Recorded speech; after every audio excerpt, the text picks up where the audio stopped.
ಧರ್ಮ ಅಂದ್ರೆ ಏನು? ಅದು ವೇಷಭೂಷಣ ಪ್ರಧಾನವಾದದ್ದು ಅಲ್ಲ. ಧರ್ಮ ಅನ್ನೋದು ತತ್ವದ ಅನುಷ್ಠಾನ ಪ್ರಧಾನವಾದದ್ದು. ಹಾಗಾಗಿ ಧರ್ಮ ಅಂತಂದ್ರೆ ಏನು ಅಂತ ಕೇಳಿದರೆ, ಧರ್ಮದ ಬಗ್ಗೆ ವ್ಯಾಖ್ಯಾನ ಮಾಡ್ತಾರೆ ನಮ್ಮ ಋಷಿ ಮುನಿಗಳು ಮಾಡ್ತಾರೆ. ಎಷ್ಟು ಸುಂದರವಾಗಿ ಮಾಡ್ಕೊಂಡು ಬರ್ತಾರೆ.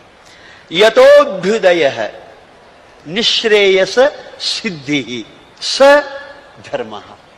ಅಂದ್ರೆ ಯಥೋಭ್ಯುದಯ ಅಂತಂದ್ರೆ ಮನುಷ್ಯನ ಸರ್ವತೋಮುಖ ಅಭಿವೃದ್ಧಿಯನ್ನ, ಏಳಿಗೆಯನ್ನ ಮಾಡುವುದರ ಜೊತೆಗೆ, ಏಳಿಗೆ ಅಂತಂದ್ರೆ ನೈತಿಕವಾಗಿ ಬಿದ್ದಿದ್ದ ಆತಂದ್ರೆ ಅವನನ್ನ ಎಬ್ಬಿಸಿ ನಿಲ್ಲಿಸೋದು, ಆರ್ಥಿಕವಾಗಿ ಬಿದ್ದಿದ್ದ ಆತಂದ್ರೆ ಕಾಯಕ ತತ್ವವನ್ನ, ಕರ್ಮಯೋಗವನ್ನ ಹೇಳಿ ಅವನ ಮೇಲಕ್ಕೆ ತರುವುದು, ವ್ಯಸನಿಯಾಗಿ ಬಿದ್ದಿದ್ದ ಆತಂದ್ರೆ ಅವನಿಗೆ ನೀತಿ ಪಾಠಗಳನ್ನು ಹೇಳಿ ಅವನು ಎತ್ತಿ ಹಿಡಿಯೋದು, ಸಾಮಾಜಿಕವಾಗಿ ತುಳಿತಕ್ಕೆ ಒಳಗಾಗಿದ್ದ ಆತಂದ್ರೆ ನೀ ಬ್ಯಾರೆ ಅಲ್ಲ, ನನ್ನ ಸ್ವರೂಪ, ನನ್ನ ಪ್ರಜ್ಞಾತ್ಮ ಸ್ವರೂಪ ಅಂತ ಒಪ್ಪಿಕೊಂಡು ಅವನನ್ನು ಎತ್ತಿ ಹಿಡಿಯುವುದು.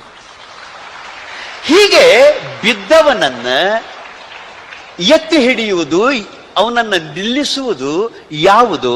ಅದಕ್ಕೆ ಧರ್ಮ ಅಂತ ಕರೀತಾರೆ. ಯಥೋಭ್ಯುದಯ, ಆ ಬಳಿಕ ನಿಶ್ರೇಯಸ.